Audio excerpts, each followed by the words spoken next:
أعوذ بالله من الشيطان الرجيم بسم الله الرحمن الرحيم يا أيها الذين آمنوا كتب عليكم الصيام كما كتب على الذين من قبلكم لعلكم تتقون.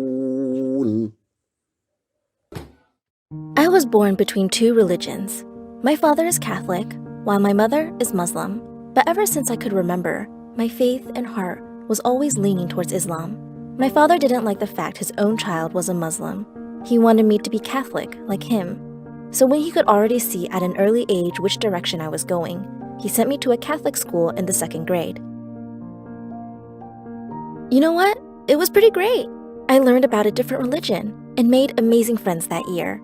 I had a great time, but I just never told anyone I was Muslim because I wanted to fit in. I never realized how big of a deal it was because I thought the world was a great place with nothing to worry about until the 3rd grade. When I was in 3rd grade, something bad happened. I remember sitting in class and my teacher turned on the television. This was all over the news. Everyone, including me, was devastated. And then I heard it. Muslims, said my teacher.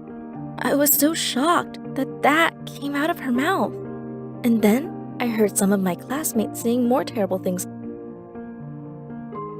It suddenly dawned on me that I was surrounded by people who didn't like what I believed in. As I listened to more things being said about me from my classmates and in the media, I couldn't help but feel the world turning against me. I was scared to stand up for myself. I wanted to so badly, but the words didn't come out. I stood there in silence. The next month, my parents got divorced. My father wanted my mother to convert to Christianity, and when my mother declined, he left. Don't get me wrong, my father was a great dad, but when it comes down to religion, which he is most proud of, then he gets serious. It really hurt my mother though. I remember I would hear her crying in the middle of the night. I felt so sad for her, and I would pray to Allah for her. Allah, send my mother a man that will love her for her. For years, I never told anyone I was Muslim, and I never wore a hijab because I was terrified. Until one day, when I was in 7th grade, we were sitting around waiting for the teacher to come in, and somehow, the conversation was steered towards Muslims. I had a bad feeling in my stomach, thinking that this is going to make me feel really bad. I just knew it. But then, a classmate started talking about how every Muslim reminded him of Bad people. Couldn't help it. I got so mad because I couldn't tolerate this towards my religion anymore. So I walked up to him and screamed right in his face, "Not all are bad. I'm not bad, right?" It was completely quiet in the classroom. The class looked at me as if I was crazy. From that day to the day I graduated from middle school, I was looked down on as a disgrace. Students and teachers all damned me to hell. Some teachers even forced me to read the Bible. I felt so alone in this world. One day, I finally talked to my mother about it. She wasn't shocked at all. "Oh, honey, there's going to be people who want to judge people. The only way to beat it is to not listen. It's what you think that matters." My mother is one proud Muslim woman. She then told me that there are times where adults call her that too. It surprised me that adults acted like this too. I used to think that adults and adolescents had a different attitude towards things. I was kind of disappointed, to be honest, but my mother taught me how to ignore these comments and continue to be me. I'm 15 now, and I am proudly wearing a hijab. I have many different friends with many different beliefs. My mother has a boyfriend now. He really loves my mother for her. I'm not saying there's any right and wrong in what you believe in. All I'm saying is that everyone is different and they're entitled to their own religion and beliefs. Believe it or not, there are ways for people to get along despite believing in different things. You just need to have an open mind and be willing to see that there is so much more to a person than the thing that makes them different to you. No one should have to sacrifice one's self-belief just to be accepted. I am a Muslim, and I care for everyone and would never ever think of hurting anyone. I am not saying that I believe that everyone is pure and good. There are terrible people out there, but not everyone is terrible. I really hope my story will help you see that and help you to always remember that there will always be a light in darkness.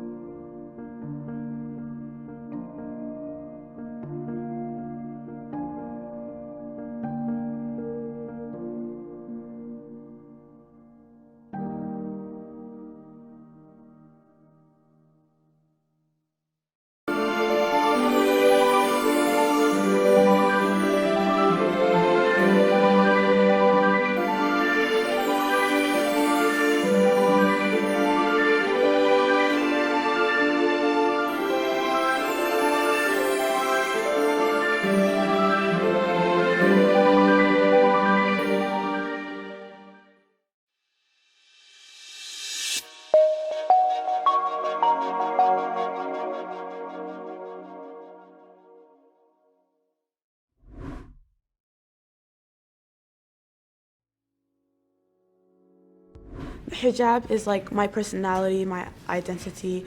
It's like something that shows who I am, and like when people look at me, they're gonna straight know like what I am and what my religion is. It keeps me up with my culture. It's modesty. It makes me feel safe and connected to who I am. It's a trademark that shows my identity, my culture, and my religion.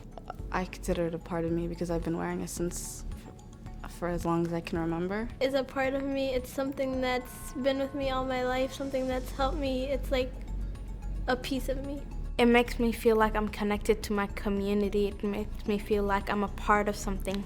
The hijab is a part of me. It's part of my religion, so that brings me closer to my community and my ancestors.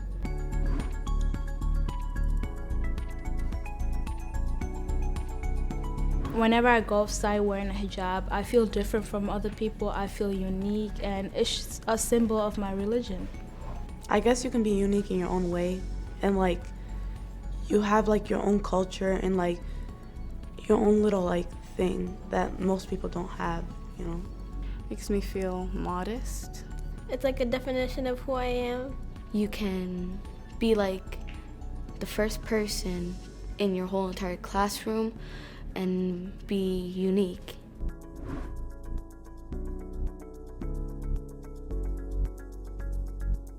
Honestly, no, because all my life I've been around people who wear them, so not really.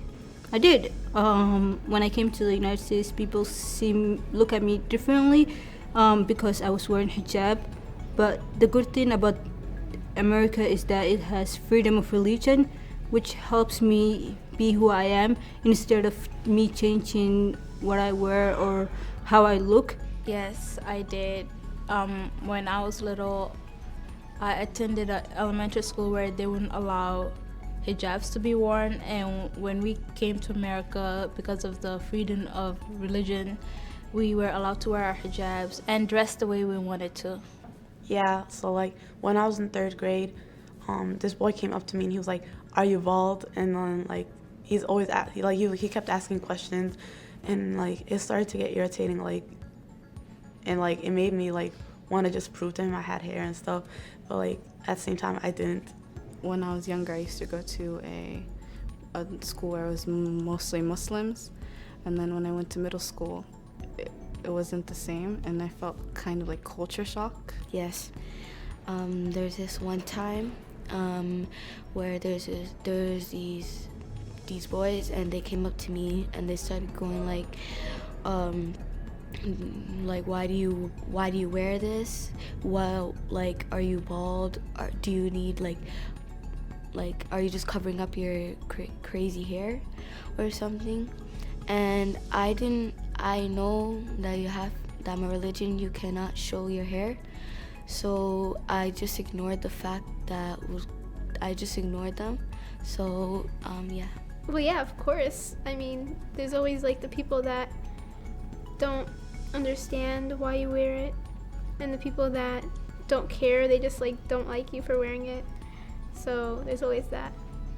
I think it's kind of good because America's kind of diverse, especially in Minnesota. There's like a lot of Muslim people, and like people are now used to it because like they see like a lot of people with hijab, so like it's like normal. It's like seeing a person with hair now, like if that makes sense. Yeah, I don't care what anyone else has to say because it's my religion and I get to have freedom of religion because I'm an American citizen and I live in America. So I can do whatever I want when it comes to my religion. There's some hijabis that sometimes get discriminated like a lot, and sometimes they feel like taking it off. You just ignore them. As long as you are safe to do so. Hijab is my choice, freedom is my right.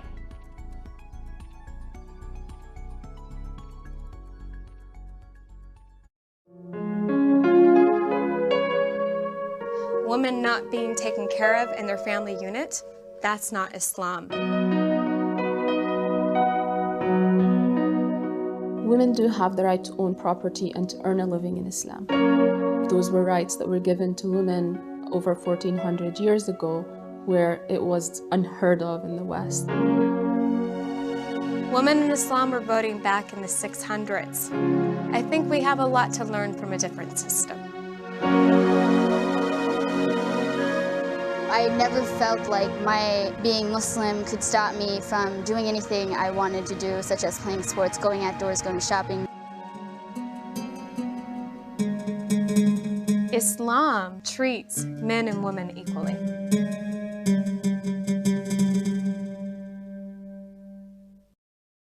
Extremists say women should not be heard or seen. They say they are only good for bathing babies and cooking food.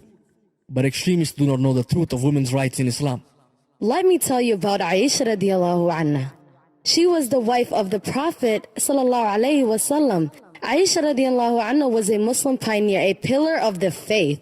She was called Mu'mineen, a mother to all Muslim believers. Aisha radiallahu anha was a theologian who narrated more than 2,000 hadiths. She taught us about the Prophet Mohamed sallallahu alaihi wasallam and also about the inheritance and the Hajj.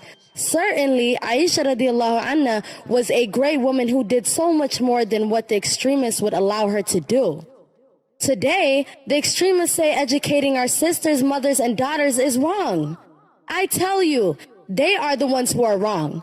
Do the extremists think they know better than the first Muslims? They're wrong.